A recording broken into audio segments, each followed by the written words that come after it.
नमस्कार मित्रों। आज के इस वीडियो में एक बार फिर से आप सभी का बहुत बहुत हार्दिक स्वागत है। हम आशा करते हैं कि आप सभी स्वस्थ होंगे, मस्त होंगे और पूरी तरह से अपनी तैयारी में व्यस्त होंगे। तो मित्रों, आज के इस वीडियो में हम हिंदी साहित्य इतिहास के अंतर्गत कुछ महत्वपूर्ण और संभावित प्रश्नों को व्याख्यात्मक तरीके से हल करेंगे और उसके साथ ही इन्हें ट्रिक की सहायता से याद करने का भी प्रयास करेंगे। तो हम आशा करते हैं कि वीडियो आप सबके लिए बहुत ही महत्वपूर्ण होने वाला है, इसलिए इस वीडियो को आप लोग अंत तक जरूर देखें। चैनल पर नए हैं तो चैनल को सब्सक्राइब कर लें और इसके साथ ही अगर आपको थोड़ा सा भी उचित लगे तो इस वीडियो को अपने जो परिचित लोग हैं उनके पास भी शेयर करें। और उसके पूर्व की वीडियो में हम लोगों ने कुल 50 प्रश्नों को देखा था, तो आज के इस वीडियो में उसके आगे के प्रश्नों को जानेंगे। तो जैसा कि स्क्रीन पर आप देख पा रहे हैं प्रश्न संख्या 51 कि निम्न में से कौन सा एक सही सुमेलित है, यानी कि एक विकल्प में रचना और रचनाकार सुमेलित है, बाकी सभी असंगत हैं। तो जो सुमेलित है उसी का चयन आपको करना है। ये 10 कुमार चरितम दंडी की रचना है, ये सुमेलित है, या फिर विकल्प भी कादम्बरी सुबंधु की रचना है, ये सुमेलित है। सी वास दत्ता बाण भट्ट की रचना, ये सुमेलित है, या फिर विकल्प डी मृगावती जायसी की रचना है, ये सुमेलित है। तो आपको जवाब देना है और ढेर सारे भाई बहनों का जवाब भी आगे सर विकल्प को लाग किया जाए। तो विकल्प ये 10 कुमार चरितम जो रचना है दंडी की है, दंडी की 10 कुमार चरितम ये ध्यान में रख लीजिएगा। बाकी कादम्बरी बाण भट्ट की रचना है, स्वप्नवास दत्तम भास की रचना है, मृगावती की बात करते हैं तो कुतुबुंज की रचना है। ये तीनों विकल्प असंगत हैं, इन्हीं की सुमेलित नहीं है, केवल विकल्प ये जो है सुमेलित है। तो जिन भाई बहनों का जवाब विकल्प ये था, बिल्कुल सही जवाब, बेहद सुंदर तैयारी आप सबके यहाँ पर दिख रही है। ठीक है, चलिए प्रश्न संख्या 52 है कि डॉक्टर नागेंद्र के अनुसार भक्तिकाल का समय है ए 1350 से 1650 ईस्वी, बी 1250 से 1350 ईस्वी, सी 1350 से 1700 ईस्वी, या फिर डी है 1250 से 1650। तो जवाब देना होगा प्रश्न संख्या 52 का और ढेर सारे भाई बहनों का जवाब आगे अक्सर विकल्प को लाग किया जाए। 1350 से 1650 ईस्वी इज राइट आंसर, है ना। देखिए, जो डॉक्टर नागेंद्र है इनके अनुसार भक्तिकाल 1350 से लेकर के 1650, डॉक्टर 1350 1650, डॉक्टर 1350 1650 ध्यान में रख लीजिएगा।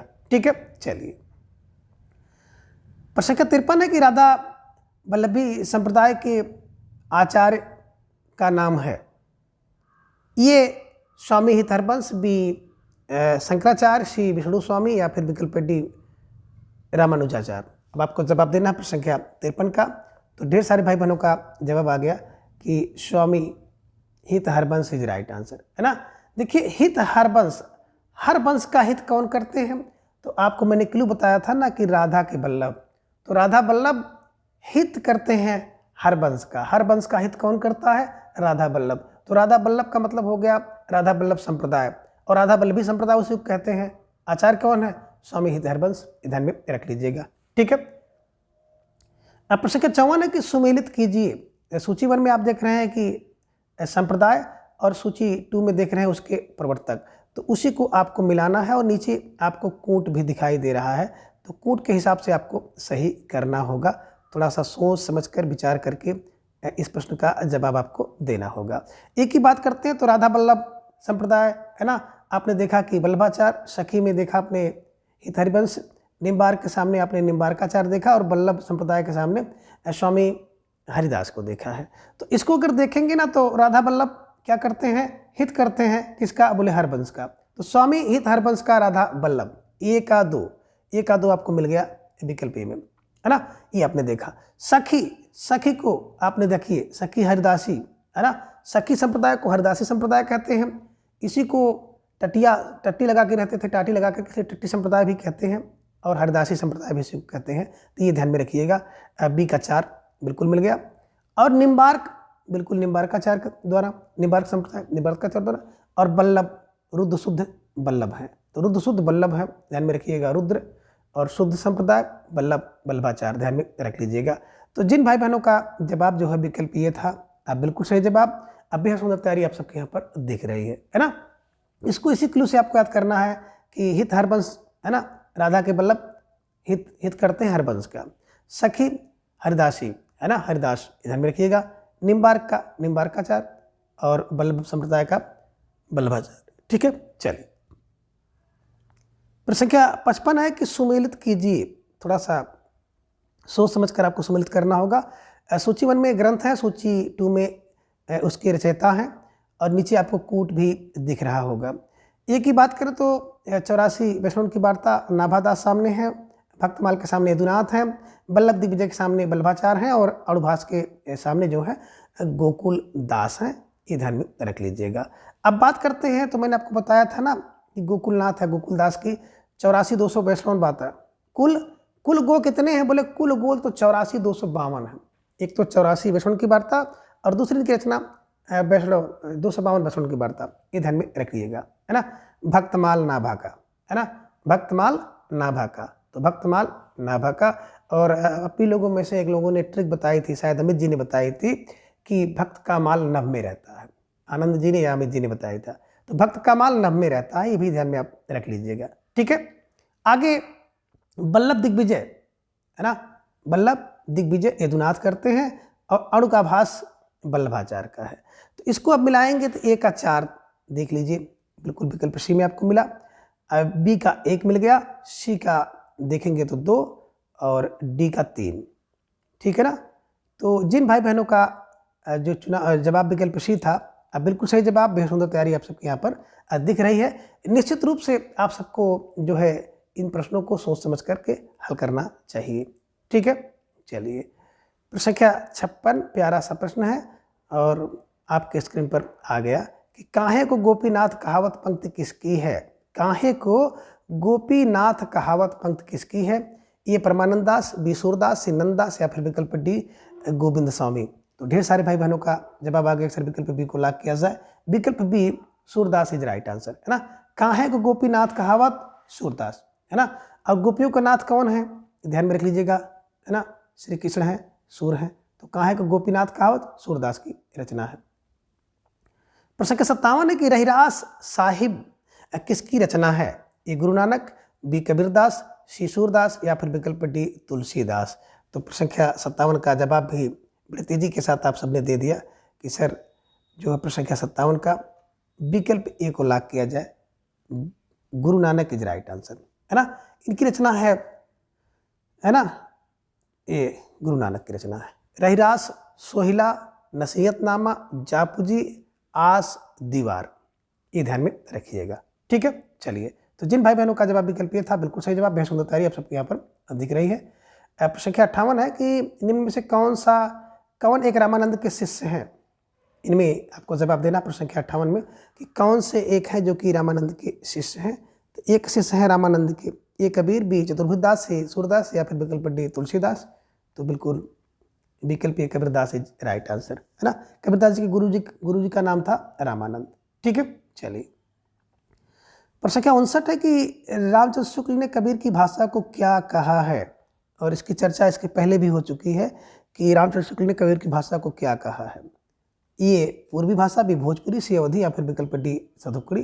तो ढेर सारे भाई बहनों का जवाब भी आ गया कि सर विकल्प डी को लॉक किया जाए, सदुकड़ी भाषा इज राइट आंसर, है ना। देखिए, जो रामचंद्र का नाम लेता है ना, वो साधु होता है, तो साधु की भाषा रामचंद्र सदुकड़ी, ध्यान में रख लीजिएगा, ठीक है। चलिए, प्रश्न संख्या 60 है कि संत काव्य धारा में किस रस की प्रधानता है?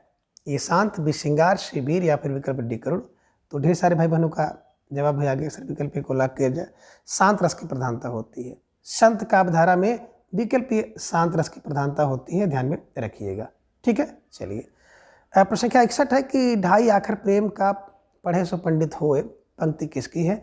तो बिल्कुल आप इसको ध्यान में रखिएगा, है ना। कि और आप लोगों में से आप लोगों ने डिमांड भी की थी कि कबीर का एक दोहा, है ना, तो एक दोहा आप लोग मेरे द्वारा सुन भी सकते हैं और इसी दोहे को पूरा कर लिया जाए, है ना। पोथी पढ़ जग मुआ, पंडित भया न कोय, ढाई आखर प्रेम का पढ़े सो पंडित होए, है ना। तो कबीरदास जी की एक दोहा की डिमांड आप लोगों ने की थी, तो बिल्कुल वो मांग मैंने पूरा भी कर दिया और आपको इसका जवाब देना है, ये कबीर, बी सूरदास, सी तुलसीदास या फिर विकल्प डी रायदास।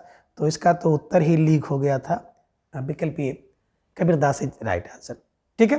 चलिए, प्रश्न संख्या 62 है गुरु नानक की जन्मस्थली कहाँ है? ए अमृतसर, बी पटना, सी लाहौर या फिर विकल्प डी तलवंडी। तो ढेर सारे भाई बहनों का जवाब भी बड़े तेजी के साथ आ गया कि सर विकल्प डी को लॉक किया जाए। विकल्प D Talwandi is right answer. ठीक है, चलिए, नानक जी का जन्म जो हुआ था तलवंडी में हुआ था, ये ध्यान में आपको रखना होगा। प्रश्न संख्या 63 है कि भक्तमाल के अनुसार रामानंद के शिष्यों की संख्या कितनी है? ए 8, बी 9, सी 10 या फिर विकल्प डी 12। तो ढेर सारे भाई बहनों का जवाब भी आ गया कि सर विकल्प डी को लॉक किया जाए, 12 इज राइट आंसर। ठीक है, चलिए। प्रश्न संख्या 64 है गुरु नानक का जन्म किस वर्ष हुआ? ये 1469, बी 1520, सी 1540, 1450 या फिर विकल्प डी 1505। तो ढेर सारे भाई बहनों का जवाब भी आगे सर विकल्प को लॉक किया जाए। गुरु नानक का जन्म जो हुआ था 1469 ईस्वी में हुआ था, ये ध्यान में आप रखिएगा। ठीक है, चलिए। प्रश्न संख्या 65 है कि सुखमनी साहिब की रचना किसने की? ये गुरु अर्जुन देव ने, बी गुरु नानक ने, सी गुरु तेग बहादुर ने या फिर विकल्प डी गुरु गोविंद सिंह ने। तो प्रश्न संख्या 65 का जवाब आप सबको देना है और ढेर सारे भाई बहनों का जवाब भी आगे सिर्फ विकल्प को लॉक किया जाए। सुखमणि, सुख की मणि कौन है? गुरु अर्जुन। सुख की मणि गुरु अर्जुन देव है, ध्यान में रख लीजिएगा। ठीक है, चलिए। प्रश्न संख्या 66 है कि साखी शब्द से आशय है? ये साक्षी, बी शिक्षा, सी सखी या फिर विकल्प डी सीखा। तो ढेर सारे भाई बहनों का जवाब भी आ गया सर विकल्प को लॉक किया जाए। विकल्प ये साक्षी इज राइट आंसर है ना।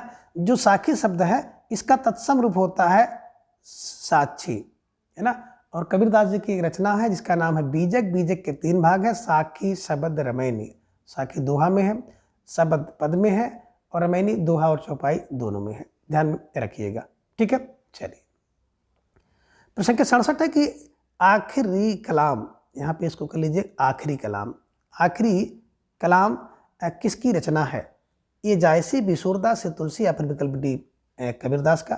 तो ढेर सारे भाई बहनों का जवाब भी आगे सर विकल्प को लॉक किया जाए, जायसी इज राइट आंसर है ना। आखिरी में आखिरी कलाम जायसी की रचना है, ध्यान में रख लीजिएगा। प्रश्न संख्या 68 है कि पद्मावत की रचना कब हुई? ये 927 ईस्वी, बी 1540 ईस्वी, सी 1505 या फिर विकल्प डी है 1676। तो ढेर सारे भाई बहनों का जवाब भी बड़े तेजी के साथ आगे सर विकल्प बी को लॉक किया जाए, 1540 इज राइट आंसर है ना। जो पद्मावत है, पद्मावत की रचना कब हुई थी?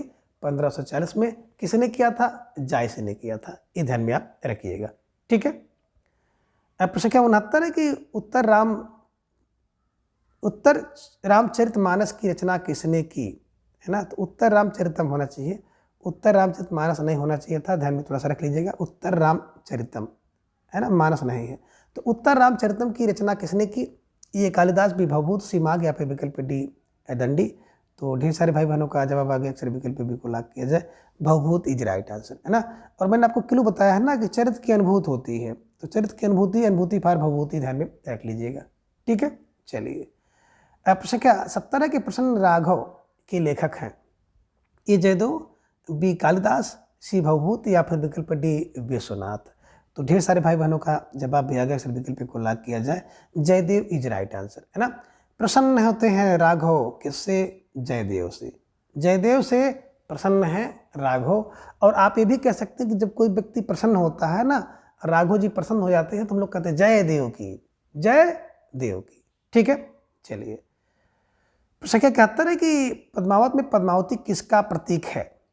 ये कह रहे हैं कि मन का, बी शरीर का, सी हृदय या फिर विकल्प डी बुद्धि का। तो ढेर सारे भाई बहनों का जवाब भी आ गया, अक्सर पद्मावत में जो बुद्धि है ना, बिल्कुल पद्मावती बुद्धि का प्रतीक है, ध्यान में रखिएगा। और पद्मावत के जितने भी पात्र हैं उनके कुछ ना कुछ प्रतीक हैं, तो पात्र और उनके प्रतीक से संबंधित प्रश्न आपकी परीक्षा में पूछा जाता रहा है, आगे भी पूछे जाने की संभावना है, तो ध्यान में रखिएगा प्रद्मावती बुद्धि। ठीक है। 72 प्रश्न का 72 है कि नागमती किसका प्रतीक है? ये संसार, बी माया, सी शैतान या फिर विकल्प डी गुरु का है। तो प्रश्न संख्या 72 का जवाब आ गया कि सर विकल्प को लॉक किया जाए, संसार इज राइट आंसर है ना। ये नागमती जो है संसार है, संसार का प्रतीक है ना। तो ये ध्यान में रखना है। गुरु का प्रतीक सुआ है, शैतान का प्रतीक राघव है, ये भी आपको ध्यान में रखना है। और माया का प्रतीक जो है अलाउद्दीन है। तो ये सब चीज़ों को ध्यान में आपको रखना होगा, है ना। यहाँ से एक प्रश्न परीक्षा में बनता है। प्रश्न संख्या 73, पद्मावत में राजा रत्नसेन किसका प्रतीक है? ये मन, बी बुद्धि, सी शैतान या फिर विकल्प डी हृदय। तो ढेर सारे भाई बहनों का जवाब भी आ गया कि रत्नसेन मन। मैंने आपको इसे बताया था कि रत्नसेन मन, रत्नसेन मन का प्रतीक है, ध्यान में रख लीजिएगा। ठीक है। प्रश्न संख्या 74 है कि जान कवि ने कितने ग्रंथों की रचना की है? ये 78, बी 79, सी 80 या फिर विकल्प डी 81। तो ढेर सारे भाई बहनों का जवाब भी आ गया, अक्सर विकल्प है, ए को लॉक किया जाए, 78 इज राइट आंसर, है ना। सॉरी मित्रों, जान कवि की बात करते हैं तो जान कवि ने 7, 8 यानी कि 78 ग्रंथों की रचना की है। प्रश्न संख्या 75 है कि इनमें से कौन सा अलवार भक्त है? ये सरोगी, बी सरहपा, सी शंकर या फिर विकल्प डी विष्णु स्वामी। तो प्रश्न संख्या 75 का जवाब भी आ गया, अक्सर विकल्प को लॉक किया जाए, सरोयोगी इज राइट आंसर। अलवार भक्त हैं सरोयोगी। ठीक है, चलिए। प्रश्न संख्या 76 है कि अलवार भक्त किन्हें कहा जाता है? ए वैष्णवों को, बी शैवों को, सी शाक्तों को या फिर विकल्प डी सिद्धों को। तो प्रश्न संख्या 76 का जवाब भी आ गया, सर विकल्प को लॉक किया जाए, वैष्णवों को इज राइट आंसर, है ना। जो अलवार भक्त हैं वो वैष्णवों को अलवार भक्त कहा जाता है, ध्यान में रखिएगा। ठीक है। प्रश्न संख्या 77 है कि अलवार भक्तों के पद हैं, ये तेलुगु में, भी तमिल में, से हिंदी में या फिर विकल्प डी कन्नड़ में।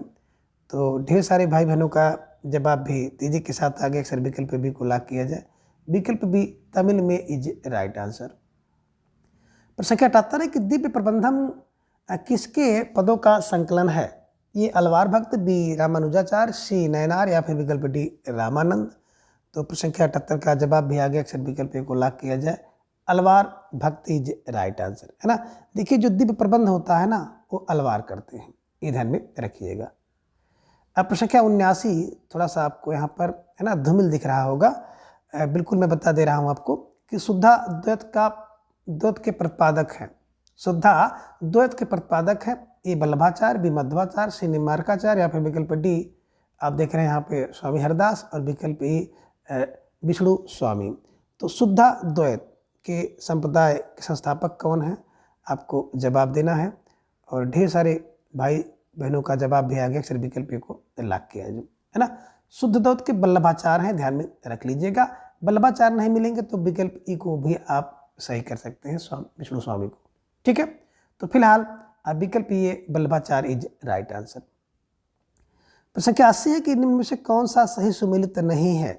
ये कबीरदास 1398 1518, बी गुरु नानक 1469 1538, सी दादू 1544 से 1603, डी फरीद की बात करते हैं 1472 1530। तो ढेर सारे भाई बहनों का जवाब भी आगे से विकल्प डी को लॉक किया जाए। जो फरीद है ना, इनके जो समय है जन्म मृत्यु ये सुमेलित नहीं है, तो इसी को आप सही कर लीजिएगा। ठीक है। अब प्रश्न संख्या 81 है कि हरडे वाणी किसकी रचना है? ये दादू, बी मलुकदास, सी सुंदरदास या फिर विकल्प डी रायदास। तो हर अंग काया बोली दादू की, दादू दयाल की रचना है हरडे वाणी, ध्यान में रख लीजिएगा। ठीक है, चलिए। प्रश्न संख्या 82 है कि ध्रुव चरित्र रचना है, ए मलुकदास की, बी सुंदरदास की, सी लालादास की या फिर विकल्प डी दादू दयाल की। तो आपको जवाब देना है प्रश्न संख्या 82 का और ढेर सारे भाई बहनों का जवाब भी आगे से विकल्प को लॉक किया जाए, तो विकल्प ये मलुकदास इज राइट आंसर, है ना। देखिए किसका चरित्र ध्रुव है? तो बोले सर मलुक का जो चरित्र है वो ध्रुव है। ठीक है, चलिए। प्रश्न संख्या 83 है कि जॉर्ज गैरिसन भक्ति आंदोलन का उदय किस धर्म से मानते हैं? ए ईसाई धर्म, बी बौद्ध धर्म, सी जैन या फिर विकल्प डी हिंदू धर्म। तो आपको जवाब देना है प्रश्न संख्या 83 का कि जॉर्ज गैरिसन भक्ति आंदोलन का उदय किस धर्म से मानते हैं? तो ढेर सारे भाई बहनों का जवाब भी आ गया अक्सर ईसाई, है ना, ईसाई से मानते हैं, ध्यान में रख लीजिएगा। ठीक है, ईसाईयत की देन गैरिसन, ईसाईयत की देन गैरिसन। ठीक है, चलिए। प्रश्न संख्या 84 है कि श्री संप्रदाय के प्रवर्तक का नाम है, ए रामानुजाचार्य, बी चैतन्य महाप्रभु, सी स्वामी हरिदास या फिर विकल्प डी शंकराचार्य। तो प्रश्न संख्या 84 का जवाब आ गया कि श्री रामानुजाचार्य, है ना। अगर राम के अनुज आ जाए तो उनके साथ हम लोग श्री लगाते हैं, श्री रामानुजाचार्य, ध्यान में रख लीजिएगा। स्मार्त शंकर हैं, ध्यान में रखिएगा। चैतन्य महाप्रभु गौंडी संप्रदाय के हैं। हित है ना स्वामी हरदास का हरदासी संप्रदाय, सखी संप्रदाय और उसी को टट्टी संप्रदाय कहते हैं। तो ये सब ध्यान में थोड़ा सा रख लीजिएगा। संप्रदाय और उसके प्रवर्तक से संबंधित प्रश्न आपकी परीक्षा में पूछे जाते हैं और पूछे भी जाएंगे। ठीक है, चलिए। संख्या 85 के अणुभाष किस आचार्य से संबंधित ग्रंथ है? ये वल्लभाचार्य, बी मध्वाचार्य, सी रामानुजाचार्य या फिर विकल्प डी विष्णु स्वामी। तो प्रश्न संख्या 85 का जवाब भी आ गया कि जो अणुभाष है वो वल्लभाचार्य की रचना है। अणु वल्लभ, अणु वल्लभ ध्यान में रख लीजिएगा। अणु का भाष वल्लभाचार्य। ठीक है, चलिए। अणु का भाष कौन है? बोले वल्लभाचार्य। प्रश्न संख्या 86 कि कबीर को वाणी का डिक्टेटर किसने कहा? ए रामचंद्र शुक्ल, बी महावीर प्रसाद द्विवेदी, सी हजारी प्रसाद द्विवेदी या फिर विकल्प डी डॉक्टर नागेंद्र ने। वेरी वेरी मोस्ट इंपॉर्टेंट प्रश्न परीक्षा में पूछा गया है और ढेर सारे भाई बहनों का जवाब भी आ गया। सर विकल्प सी को लॉक किया जाए तो विकल्प सी Hazari Prasad Dwivedi is right answer, है ना। देखिए, वाणी का डिक्टेटर कौन हो सकता है? जो हजार बोले, खूब बोलता है, कोई गलती हो जाए, कोई है ना त्रुटि हो जाए और आपको हजार बात सुना दे, यानी कि डिक्टेटर माने होता तानाशाह। तो उसे क्या कहेंगे? है ना, वाणी का डिक्टेटर कहेंगे, तानाशाह कहेंगे, जो हजार बात सुना दे। हजार फर हजारी प्रसाद द्विवेदी। अब कबीर की भाषा को रामचंद्र शुक्ल ने सदुक्कड़ी भाषा कहा कि राम और साधु का संबंध होता है। ये ध्यान में आप रखिएगा। पंचमेल खिचड़ी सुंदर होती है, तो श्याम सुंदर दास जी ने कबीरदास जी की भाषा को पंचमेल खिचड़ी भाषा कहा है। और संत भाषा, है ना, डॉक्टर बच्चन सिंह ने कहा है ना। तो बच्चों की भाषा संत की भाषा होती है, सीधी सादी भाषा होती है, तो संत भाषा बच्चन सिंह ने कहा है। ये भी आप ध्यान में रख लीजिएगा। ठीक है, चलिए। प्रश्न संख्या 87 है कि रामानंद के गुरु का नाम क्या था? ये लीजिए, प्यारा सा प्रश्न आ गया कि रामानंद के गुरु का क्या नाम था? ये रविदास, बी मलुकदास, सी रज्जब या फिर विकल्प डी राघवानंद। तो ढेर सारे भाई बहनों का जवाब भी आ गया, फिर विकल्प डी को लॉक किया जाए। विकल्प D Raghavanand is right answer. प्रश्न संख्या 88 है कि 12 खड़ी, सुख सागर और ध्रुव चरित किसकी रचनाएं हैं? ये मलुकदास, बी सुंदरदास, सी दादू दयाल या फिर विकल्प डी रज्जब की। तो प्रश्न संख्या 88 का जवाब भी धीरे धीरे आ गया कि 12 खड़ी, सुख सागर, ध्रुव चरित कौन है? मलुक होता है, मलुकदास की रचना है। अब 12 खड़ी कौन घरा? 12 खड़ी मलुक, सुख का सागर मलुक है, ध्रुव चरित मलुक है। तो मलुक को ध्यान में रख लीजिएगा। ठीक है, चलिए। प्रश्न संख्या 89 है कि कबीर की उलट बस्तियों में कौन सा रस मिलता है?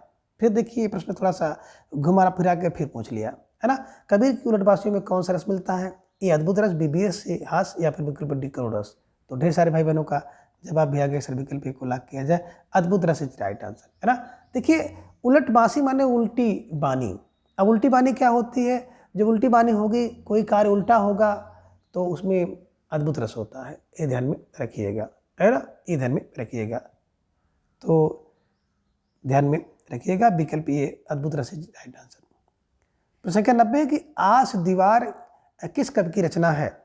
ये गुरु गोविंद सिंह, बी गुरु अर्जुन देव, सी गुरु नानक या फिर विकल्प डी कबीर। तो जवाब आप सबको देना है। प्यारा सा प्रश्न आप सबकी स्क्रीन पर है और बहुत तेजी के साथ ढेर सारे भाई बहनों का जवाब आ गया। अक्सर विकल्प सी को लॉक किया जाए, Guru Nanak is right answer. Rohila, Sohila, है ना, जापजी, आस दीवार, रहीरास और नसीहत नामा, ये गुरु नानक जी की रचना है, ध्यान में रखिएगा। और गुरु नानक जी की रचनाओं से प्रश्न बिल्कुल आपकी परीक्षा में लगातार पूछे जाते हैं। ठीक है, चलिए। प्रश्न संख्या 91 है कि पद्मावत का हीरा मन तोता किसका प्रतीक है? ये बुद्धि, बी मन, सी गुरु या फिर विकल्प डी संसार का। तो इसके पूर्व हम लोगों ने चर्चा किया था ना कि जो तोता है, जो को सुआ कहते हैं, तो तोता मन का नाम हीरा मन है, तो तोता हीरा मन गुरु का प्रतीक है। तोता गुरु है और नहीं कहते रट्टू तोता, तो बस ध्यान में रखिएगा, रट्टू तोता गुरु का प्रतीक, गुरु। ठीक है, चलिए। अब प्रश्न संख्या 92 है कि गुरु अर्जुन देव के गुरु ग्रंथ साहिब में कितने पद संकलित हैं? है ना, गुरु अर्जुन देव के कितने पद हैं जो कि गुरु ग्रंथ में संकलित हैं? ये 3000, बी 4000, सी 5000 या फिर विकल्प डी 6000। तो ढेर सारे भाई बहनों का जवाब आ गया, अक्सर विकल्प डी को लॉक किया जाए। विकल्प डी 6000 इज राइट आंसर। ठीक है, चलिए। प्रश्न संख्या 93 की पुष्टि का तात्पर्य है? ये पुष्ट करना, बी भगवत कृपा, सी भगवान की दया या फिर विकल्प डी है भगवान की शरण। जवाब दीजिए प्रश्न संख्या 93 को। वेरी वेरी मोस्ट इम्पॉर्टेंट प्रश्न है और बिल्कुल मिलते जुलते आप ऑप्शन को देख रहे हैं। तो ढेर सारे भाई बहनों का जवाब भी आगे सर विकल्प बी को लॉक किया जाए। भगवत कृपा इज राइट आंसर। देखिए मित्रों, ये जो प्रश्नोत्तरी आप देख रहे हैं ना, बहुत आसान से प्रश्न है ना, और ढेर सारे प्रश्न तो हम लोगों ने कवर कर लिया है इसके पहले भी। तो कुछ ऐसे प्रश्न हैं जो कि आसान से दिख रहे हैं, जो हम लोगों से छूट गए हैं, तो उसको भी देखना है ना। तो पुष्टि का तात्पर्य हो गया भगवत कृपा, ये ध्यान में आप रखिएगा, स्टार लगाकर नोट कर लीजिएगा। प्रश्न संख्या 94 है कि अष्टछाप की रचना कब हुई। ये देखिए घुमा फिरा के कई बार प्रश्न पूछ लिया गया। ए 1500 ईस्वी, बी 1550, सी 1580 या फिर विकल्प डी 1565। तो ढेर सारे भाई बहनों का जवाब भी आ गया कि 1565 इज राइट आंसर। अष्टछाप की स्थापना किसने किया? बिल्कुल विट्ठल नाथ ने, जो कि बल्लभाचार्य के पुत्र थे। 1565 ईस्वी में इन्होंने अष्टछाप की स्थापना की। ठीक है, चलिए। अब प्रश्न संख्या 95 है कि सुमेलित कीजिए। सूची 1 में पंक्तियां हैं और सूची 2 में उसके रचनाकार हैं, और नीचे आपको कूट भी दिखाई दे रहा है। तो इसको थोड़ा सा सोच समझ कर आप लोग मिलाने का प्रयास करिएगा। ये में देख रहे हैं कि प्रभु जी तुम चंदन हम पानी, सामने कबीरदास है। कहानी तू कुमलानी, रायदास सामने है। अजगर करण चाकरी, मलूकदास है। और वो मैं जानी कवित अस्कीन्हा, जायसी सामने है। तो इसको जब अगर आप मिलाएंगे तो प्रभु जी तुम चंदन हम पानी, है ना, तो ये मेरी राय है ना, कि प्रभु जी तुम चंदन हो हम पानी है, ये हमारी राय है। और मन है चंगा तो कठौती में गंगा, हमारी राय है। 2 पंक्ति बड़ी प्रसिद्ध पंक्ति है रायदास जी की, है ना। तो ए का 2 बिल्कुल आपको मिल गया। ए का 2, एक तो ए में मिला, एक तो डी में मिला। ठीक है। अब काहर नलनी तुम कमलानी, तो कबीरदास जी की पंक्ति है बिल्कुल। बी का 1 देखिए यहाँ पर मिल गया और यहाँ पर भी मिला है ना। अजगर करे न चाकरी, है ना, बिल्कुल। पंथी करे न काम, दास मलूका कह गए, सबके दाता राम। तो सी का 3 जहाँ पर मिलेगा, सी का 3 यहाँ पर मिल गया। और ओ मन जान कबित अस्कीन्हा, विकल्प डी जायसी की पंक्ति है। तो जिन भाई बहनों ने विकल्प ए का चुनाव किया था, तो विकल्प ए इज राइट आंसर। बिल्कुल सही जवाब और बेहद सुंदर तैयारी आप सबके यहाँ पर दिख रही है। निश्चित रूप से आप सब बधाई के पात्र हैं, और आप सभी को अपनी तैयारी को इसी तरह से मजबूत करते हुए आगे चलते रहना है। ठीक है, चलिए। प्रश्न संख्या 96 आ गया। सुमिलित कीजिए। सूची 1 में आपको रचना, सूची 2 में उसके रचनाकार हैं, और नीचे आपको कूट भी दिखाई दे रहा है। तो ए में देख रहे हैं कवितावली, सामने गुरु नानक, जपजी मुल्ला दाऊद, बीजक के सामने कबीर है, और छंदायन के सामने तुलसीदास है। तो इसी को सही क्रम में मिलाना है। आसान से रचनाएं हैं लेकिन बड़ी प्रसिद्ध रचनाएं हैं, है ना। इसको मिलाइए। बात करते हैं कवितावली, गीतावली, किशोर गीतावली, तो भैया तुलसीदास का है। ए का 4 विकल्प देख लीजिए, मिल गया बी में। जापजी किसकी रचना है, ये आपको ध्यान में रखना होगा। तो नानक की है, गुरु नानक, बी का 1। बीजक तो कबीर का है, तो सी का 3। और चंदायन की बात करते हैं तो मुल्ला दाऊद का है, डी का 2। तो जिन भाई बहनों का जवाब विकल्प बी था, बिल्कुल सही जवाब और बेहद सुंदर तैयारी आप सबके यहाँ पर दिख रही है ना।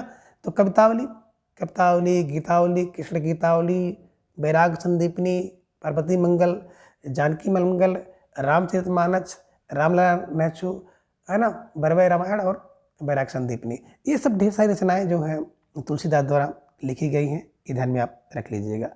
जपजी का भी आपने देखा था, जपजी आस दीवार, रहीरास, सोहिला और नसीहतनामा नानक का है। तो चंदायन मुल्ला दाऊद का है, बीजक कबीर की एकमात्र रचना है। 3 भाग है, साकी शबद प्रमेयनी। ठीक है, चलिए। प्रश्न संख्या 97 पे आप आ गए हैं कि अखरावट किसकी रचना है। देखिए फिर ये प्रश्न घुमा के आ गया, है ना। चलिए कोई बात नहीं, टाइम चाहे जो लग रहा है, लेकिन आपका रट्टा बहुत बढ़िया लग जाएगा। अखरावट किसकी रचना है? ई जायसी, बी उस्मान, सी तुलसी या फिर विकल्प डी कबीर। तो ढेर सारे भाई बहनों का जवाब आ गया कि पद्मावट, अखरावट, आखिरी कलाम, है ना, बिल्कुल चित्रलेखा, है ना, कहरनामा, ये जायसी की रचनाएं हैं। तो जिन भाई बहनों का जवाब विकल्प ये था, बिल्कुल सही जवाब, बेहद सुंदर तैयारी आप सबके यहाँ पर दिख रही है, और निश्चित रूप से आप सब बधाई के पात्र हैं। प्रश्न 98 को सुमेलित कीजिए। सूची 1 में रचना, सूची 2 में रचनाकार है। तो रचना और रचनाकार को सही क्रम में मिलाना है।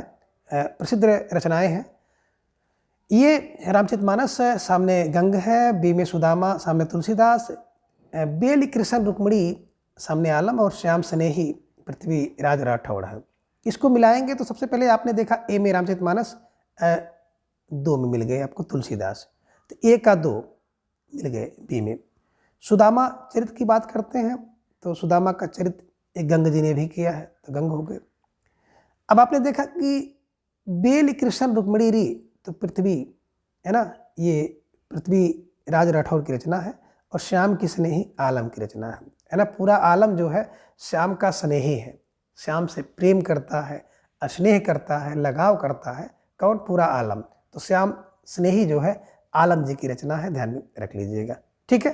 तो रामचरितमानस तुलसीदास की रचना है, सुदामा चरित्र गंग की रचना है, और बेल कृष्ण रुक्मिणी पृथ्वी राज राठौर की रचना है, ध्यान में रखिएगा। तो जिन भाई बहनों ने विकल्प बी का चुनाव किया था, अब बिल्कुल सही जवाब, और बेहद सुंदर तैयारी आप सबके यहाँ पर दिख रही है।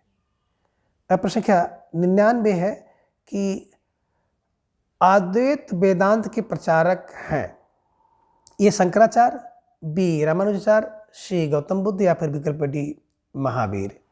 तो प्रश्न संख्या 99 का जवाब आप सबको देना है। और मैंने आपको बताया था ना कि बिल्कुल इसी क्रम में आपको याद भी करना था। शंकराचार्य अद्वैत है, और स्मार्त शंकर इनका स्मार्त संप्रदाय है ना, ये ध्यान में रखिएगा। तो स्मार्ट है शंकराचार्य, स्मार्ट संप्रदाय है, और इनका अद्वैत वेदांत के प्रचारक थे, ध्यान में रख लीजिएगा, ठीक है।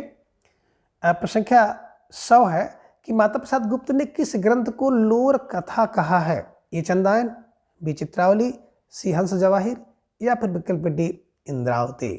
तो ढेर सारे भाई बहनों का जवाब भी आ गया कि सर मुल्ला दाऊद की जो रचना थी चंदायन, उसी चंदायन को माता प्रसाद गुप्त जी ने लोर कहा या लोर कथा कहा है ना। चित्रावली उस्मान की रचना है, हंस जवाहिर कासिम शाह की रचना है, और इंद्रावती नूर मोहम्मद की रचना है। तो इसे भी आपको ध्यान में रखना है। और मित्रों, जो प्रेमाश्रयी कवि हैं और उनकी जो रचनाएं हैं, उससे संबंधित प्रश्न आपकी परीक्षा में जरूर पूछा जाता है, तो उसको तो बिल्कुल आप लोग रट्टा लगा लीजिएगा। तो मित्रों, आज के इस वीडियो में बस इतना। अगली वीडियो में फिर हम किसी एक नए भाग को जानेंगे। तब तक के लिए आप सभी अपना बेहद ख्याल रखिए, और अपना अधिक से अधिक समय अपने अध्ययन पर लगाएं। अपना प्रेम, स्नेह, विश्वास इस तरह से चैनल पर बनाए रखें, और प्रत्येक दिन सुबह 7 बजे जुड़ करके आप सभी अपनी तैयारी को जांचिए, परखिए, मजबूत करिए। आप सभी का दिन शुभ हो, और आप सबका चयन इस बार जरूर हो, ईश्वर से प्रार्थना करते हैं। धन्यवाद, नमस्कार, बाय बाय।